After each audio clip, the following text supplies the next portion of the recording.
Hello, everybody. It's Bill. It's that college football guy here with another video. It's the kickoff show. The video I've been waiting to do because this means one thing. College football is finally here. Recording this, I'm happy because I know game's on there. Now, this game is not going to be, video is not going to be recorded on Thursday like I did a little bit earlier, only because of the fact that they told me Thursday, Friday, I'm not going to be anywhere. My schedule's already planned for the rest of the week, and I'm not going to be anywhere with reception. I'm going to be down south where it's going to be bad signal. So because of that, I said, okay, I got to record this early. So this kickoff show here is going to have a few things on. I'm not going to go on there about all the things on it. We're not going to have time to do an hour thing here. Everybody's been doing that. I'm going to recap my top 25 that I made earlier. I'm going to re-go through it here with a couple of key points and a couple of schools here that make sense. I'm not going to go through all of them. Or the same thing with my preseason subscriber rankings, ranking all 45 subscriber schools. The one that's going to take the most explanations are going to be on this is the college football playoff prediction. I've done every school in the ACC, the Big Ten, the Big 12, the SEC, the American, the Mountain West, the Pac-12, and the Sun Belt, plus 5 other schools, including Notre Dame. Everybody in the power conferences, every power school, done them all. And I've done almost all the G5s, G6s, if you want to count Pac-12 as that. So, with that being said, I have a pretty damn good idea is going to be here, and I'm going to explain into that. And then we have 4 games for week 0. I'm going to go into predictions for those games, a little bit into that one, the betting lines, and how the logic is on this. The insiders, the guys I talked to, I disagreed with them on one game, but we'll get into that. First off, the top 25. Shall we get into this here? All right, my top 25. 1 and 2 you could flip. It's Georgia, Ohio State. The only reason I look at this is the fact that all things being equal, who do you trust more, Kirby Smart or Ryan Day? I trust Kirby Smart more because he's been there, done that. Ryan Day has not. Can he? We'll find out this season because this is their best shot at winning a national championship in a long time. Number 3, Oregon. No shock there. The Pac-12 team that's going to shock the most. 4 is Texas. Everybody knows about Texas, a great team. 5, Alabama. 6, Ole Miss. Lane Kiffin did a great job doing movement in the portal, both on the offensive and defensive sides of the ball. Let me be here. 7 is Penn State. Solid team as always. Notre Dame in number 8. 9 and 10. 2 schools that surprise people the most. LSU and USC. LSU, they're not going to be as good offensively. They're not on there, and the defense was horrible. I think the offense has taken a step down, but the defense is going to take a step up, and there are some surprising people because their biggest games are all at home this year. That's big. 10 USC. Why are they there? Why? SC's not going to win that many games. Almost all of their big games, almost all of them are at home. And it's cross-country travel. Like explaining for a couple seasons ago. I picked Florida to beat Utah when Utah traveled to Gainesville. So now Utah's a better team. It's cross-country travel matters. Made some money on that. Next year, I said Florida's losing to Utah because they got to travel out west. No, they beat them last year. They'll beat them again. Made even more money. Cross-country travel matters. Look at the Auburn-Cal game last year. Auburn should have won by more points than they did. A lot of schools travel cross-country and lost because travel takes 20 to 25% away from you. If it's cross-country, it takes it away from you. It is a factor. It matters. Big believer in that. Number 11, Florida State, the class of the ACC. Don't need to say any more about that. Number 12, Missouri. Is this where they're going to be at the end of the year? No. Missouri is, I think, in my opinion, the most overrated power school there is, by far. I said, oh, Colorado's overrated. No. Colorado was hype. They could get there. Missouri is overrated. They won a lot of games last year by 1 possession. Players that accomplished that aren't there now. This was a 1-year abnormality. They've normally been a 500 team. 6 and 7. 7 and 6. And they have 1-year spike. And they think, oh, we're on an upward trajectory. You're not Tennessee. You're not recruiting at that level. You lost a lot, didn't get enough back in. You're coming down to earth. But you're number 12 right now. Number 13, Utah. Quickly on that. Will the real Cam Rising please stand up? You're going to start off the season good, and then after the Oklahoma State, you're going to have your problems out there. That's where injuries can be a problem for Utah. Number 14, Oklahoma. Oklahoma's not back where they need to be yet. First year in the SEC. This is the building process. They're building themselves back up. I think they'll be just fine. 15, Michigan. I don't even need to go into Michigan. This is the start of a downward spiral. Next year, they may not even be ranked. As bad as this could be. 16, Oklahoma State. Yeah, the team I have ranked in the Big 12, I had them worse because they're not going to show as much. But the thing was with Oklahoma State, they do better as the year gets longer. And that's what's going to be. I am going to the Big 12 championship last year for that exact reason. 17, Tennessee Vols. Everybody said, this is low for you. You ranked your own team this low. This is the Nico era. Yeah, year one. Redshirt freshman starting quarterback. Going into a lot of big environments for the first time. Playing Iowa in a neutral site's a lot different than traveling to Norman. Than traveling to Tuscaloosa. I mean, you're hosting Alabama at Tennessee. That big game. Traveling to Athens. Big difference. And he's going to struggle a little bit this year. 18, Miami, who has the second best team in the ACC. I think they have brought in some incredible pieces in the portal. Can there be some X's and O's to match up with that? We'll see. Number 19, Clemson. Some people say Cade Klubnik's going to challenge for the Heisman. I'll believe it when I see it. But I was about to say, can you get somebody in the portal? We both know that's not going to happen. Number 20, Kansas. One of the better teams in the Big 12 and should be for a long time now. And saying that as a longtime college football fan is funny. As you look at the 2010s, Kansas was one of the worst. I'll say this for the record. I don't care how much money it costs you. Sign Lance Leipold to a long-term contract, whatever money he wants. As long as he's there, you're going to do damn well. Keep him no matter what. Number 21, Texas A&M. A little lower than some people have him, or higher in some cases. I'm a big believer in Mike Elko. Love the job he did at Duke last year. He's been a great defensive coordinator. Comes back home. I think he's going to do great. Number 22, Kansas State. Another team that's perennially in the mix. Could they be in the mix for the Big 12 championship? Absolutely. But this is the beginning of the season. Will they be this point at the end of the year? We're going to see.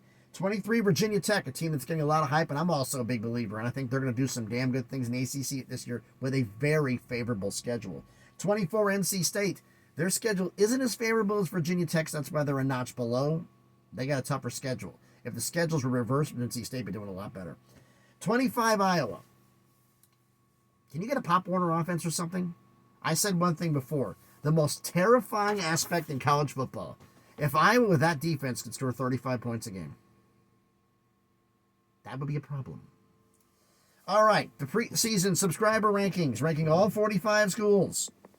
The first 13 are right off the top 25. From there on, it's my opinions. So you can chastise for me for this in the comments. But here we go.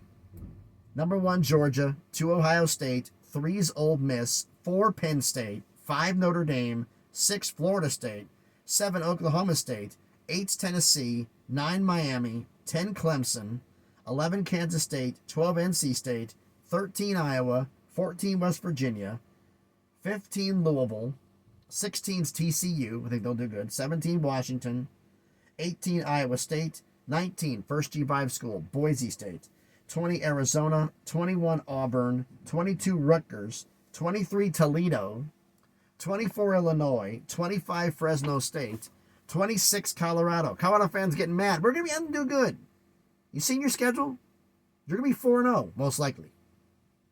And then the problems start. You still have depth issues, and all your tough games are late. 27, Coastal Carolina. 28's Minnesota. 29's Northwestern. 30, South Florida. 31, Baylor. You've got to do something this year. Dave Aranda's done. 32, Wyoming. 33, Washington State. 34, UNLV. 35, Ohio. 36, Cincinnati. 37, Houston. Cincinnati, Houston, power schools that low because they are that bad. That's why they're that low. 39 East Carolina, 38 is Bowling Green, 39 East Carolina, 40 Middle Tennessee State, 41 Hawaii, 42 Marshall, 43 San Diego State, 44 UTEP, and bringing up the rear, one of, I think, the 2 worst teams in FBS, Nevada, the Wolfpack. So, we're going to see how this goes here. Now, the college football playoffs, since I've done all the predictions on damn near everybody. Who's getting in? Say a command. The GPS is trying to give instructions now. Oh, boy. All right. So, I look at it this way, and I said this before. No no 3-loss team will make a 12-team playoff unless that third loss happens in a championship game. Because we've seen this. There have been some 2-loss teams in the 4-team era that should have been in over a 1-loss team.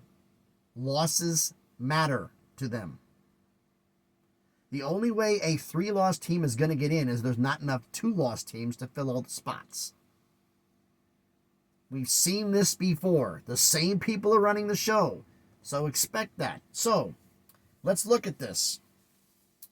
We know we have a G5 spot. Notre Dame I had going 11-1. They took another one. So that's 2. 4 power conference spots, champs. But that leaves 10 spots total. Who's getting them? I don't think a second G5 is getting in. So let's look at who has had double-digit wins, had those 10 wins or more. ACC only 1. Florida State 11-2, winning the ACC championship. Big Ten had 4. Ohio State 13-0, winning the Big Ten. Oregon 11-2, losing the Big Ten championship. USC and Penn State both at 10-2. Big 12 had 2. Oklahoma State 12-1, winning the Big 12 championship. Utah 10-3, losing the Big 12 championship. The SEC had 5. Georgia 13-0, SEC champs. Alabama, Ole Miss, and Texas all at 10-2. LSU at 10-3, losing the SEC championship. Now, what I say about 3 losses, right? Of those 10 spots, 1, 2, 3, 4, 5, 6, 7, 8, 9, 10, 11, 12. 12 schools. Notre Dame gets 1 loss. G5 has 1. 12 schools, 10 spots. No 3-loss teams making this. So Utah and LSU, even though deserve it, based upon what the playoff committee has done, you're not making it. Which means the playoff schools will be Florida State, Ohio State, Oregon, USC, Penn State, Oklahoma State, Georgia, Alabama, Ole Miss, Texas, Notre Dame, and the G5. Who's going to be the G5? Well, let's talk about the elephant in the room, Liberty. Just did the Sun Belt predictions. You saw the fact that I had Appalachian State beating Liberty at home. I looked at Liberty's schedule. At best, they're going to be 10-2. At worst, they could be 8-4. So I've taken them out of the equation. I looked at the MAC. Miami of Ohio, Toledo, Ohio, the schools on there. Bowling Green's going to be thrown in the fray. A lot of schools are in the fray for this. But the best schools probably have 3 losses. That's not going to be enough to get in. You've got the Sun Belt champ, Appalachian State, 11-2. Memphis, the champion of the American, 11-2. If you watch my predictions, 1 G6 school only had 1 loss. And that was Boise State, 12-1. That 1 loss was to playoff Team Oregon. They're going to be the G5, G6 school that makes it to the playoff. Now let's talk about the seeding. We know our 12 schools. How's this going to go for seeding? Well, top 2 are Georgia and Ohio State. Who gets the number 1? Well, I based my seeding here. How'd you do against playoff teams? Teams that are actually in the playoff. What's your record against them? Georgia and Ohio State are both 3-0. Ohio State beat Penn State and then beat Oregon twice. Georgia beat Alabama, Texas, and Ole Miss. They beat 3 different schools. So since you beat 3 different schools versus 2, it's harder to beat 2. Let's give them school twice. I'm giving the nod to Georgia as the 1 seed, Ohio State the 2. You have 2 schools that are both in the same record between Oklahoma State and Florida State. Who's going to get that seed? Well, Florida State played a playoff team, Notre Dame, and lost. Oklahoma State did not play a playoff team. So Florida State's going to be the 3 seed. Oklahoma State's going to be the 4 seed. Now, 5-6. You have Oregon, who got its 2nd loss in the championship game. And you got Notre Dame, who only has 1 loss. So I figure between those 2, that's going to be the 5 and 6 seed.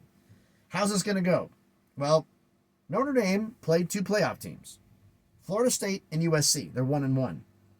Oregon, played 2 playoff teams too.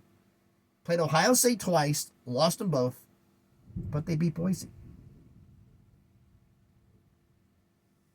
It's a little thing to do here, but I think Oregon's going to get the 5 seed. I also think the reason, if this is how it shakes out, they would do it. They would not want to have Oregon, Ohio State 3 until the championship game. So that way they're not on the same side of the bracket. So Oregon with the 5th seed, Notre Dame with the 6th. Oregon would be on the Georgia side of the bracket. From here on out, we look at the seeds here. Okay, how many teams? We look at Texas, Ole Miss, and Alabama only played one playoff team. Penn State and SC played 2. Okay, Penn State lost to Ohio State and lost to USC. USC beat Penn State and Notre Dame. They gave Notre Dame their one loss. So I'm going to give USC the 7th seed, Penn State's the 8th seed. So 9, 10, and 11 is between Alabama, Ole Miss, and Texas. All 3, their playoff loss was to Georgia. So that doesn't help. Okay. Who was the best win you had during the season?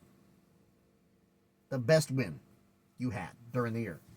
You only had in the loss in the year. You both lost to LSU. Texas lost to somebody other than LSU. They lost. I have them losing. They lose to LSU, a team in the championship game. So that puts them a notch ahead. On top of that, I went with the tie break with the wins here. Texas's best win for the season outside of the game was against 8-4 Kentucky. Ole Miss beat 8-4 Kentucky, and I had them beating 8-4 Oklahoma. 2 wins. Tennessee losing to Alabama.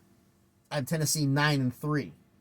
Alabama had the toughest opponent they beat, so I'm giving Bama the 9 seed. Ole Miss played 2 teams versus Texas's 1, and Texas didn't lose to LSU, another 10-win team.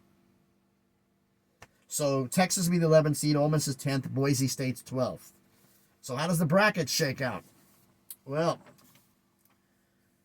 1 seed's Georgia faces the 8-9 seed winner, which is Penn State hosting Alabama. Kalen DeBoer, if this is a night game at Penn State, stick the fork in Bama, they're done either way. I'm picking Penn State to beat Bama. I just because they're at home, because it's established coaching staff, because they have the environment. Alabama coming north. I'm picking Penn State to win. 4th seed Oklahoma State plays the winner of the 5-12 matchup, a rematch. Oregon against Boise State, and sorry, Boise, you're losing to Oregon again. The 3 seed Florida State plays the winner of the 6-11 matchup, which is Notre Dame versus Texas. Notre Dame played some playoff teams. Texas only played 1.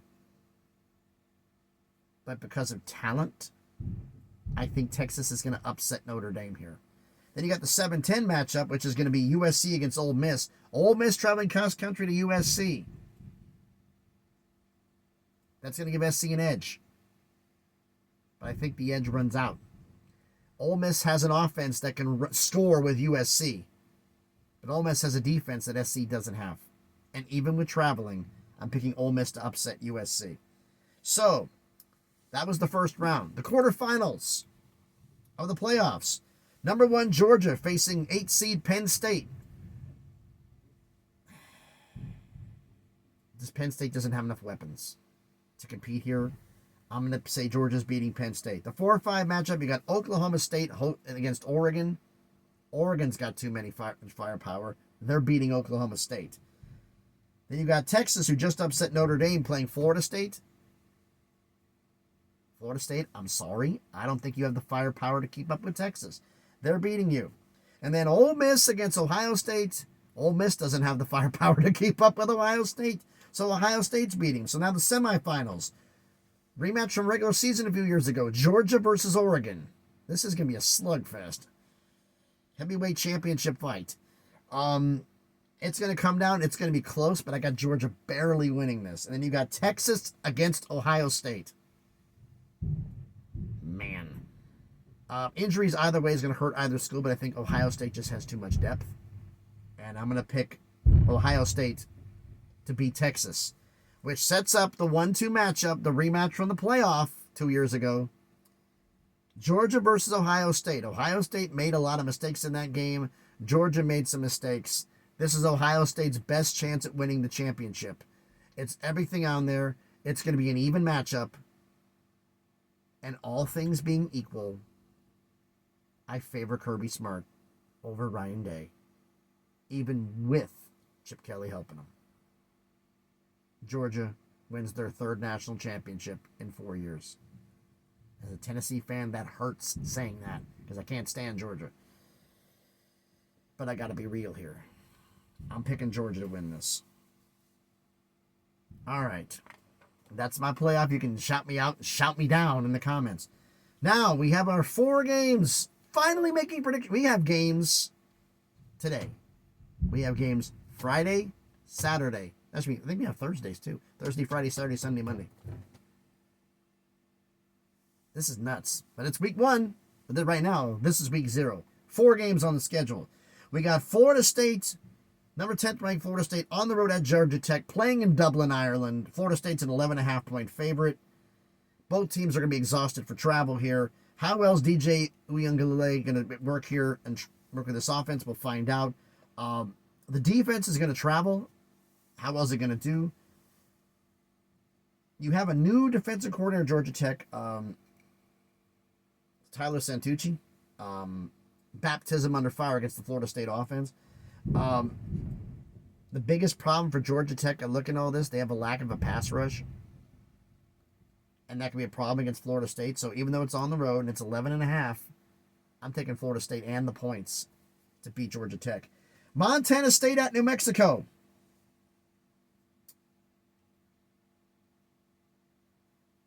Montana State, 4th ranked in the FCS Bowls, FCS Top 25. They're definitely capable of winning a possibility of winning the FCS championship this year. Their offense returns pretty much intact. They put up a lot of points. That could be a problem for the New Mexico defense with a new defensive coordinator and a new scheme. Bronco Mendenhall comes in year 1, game 1. He does not want to have a bad taste in his mouth. Week 1. Their defense is going to be tested early and often. They can't afford to have an early loss. Montana State is a 9.5 to 11.5, depending on where you look, favorite on the road.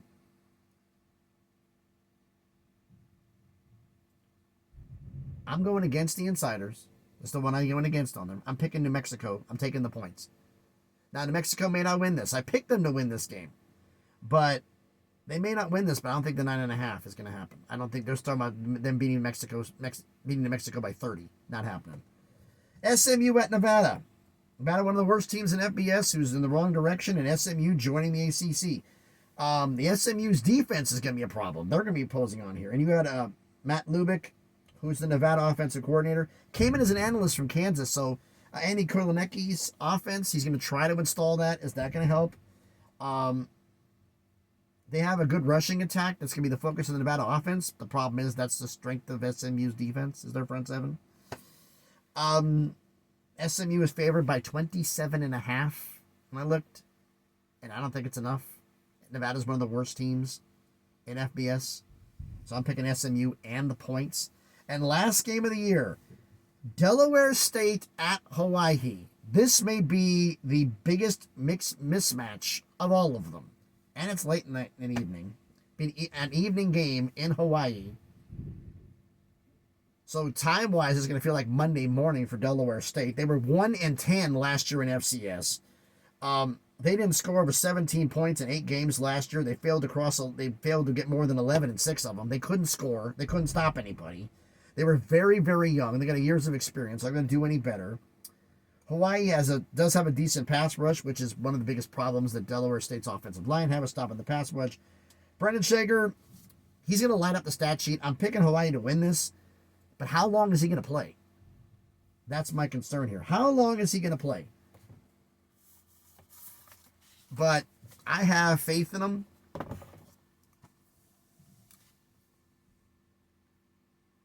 But not enough. I don't think they're going to win by 38.5 points because I don't know if Shaker's going to be around long enough to get the points up.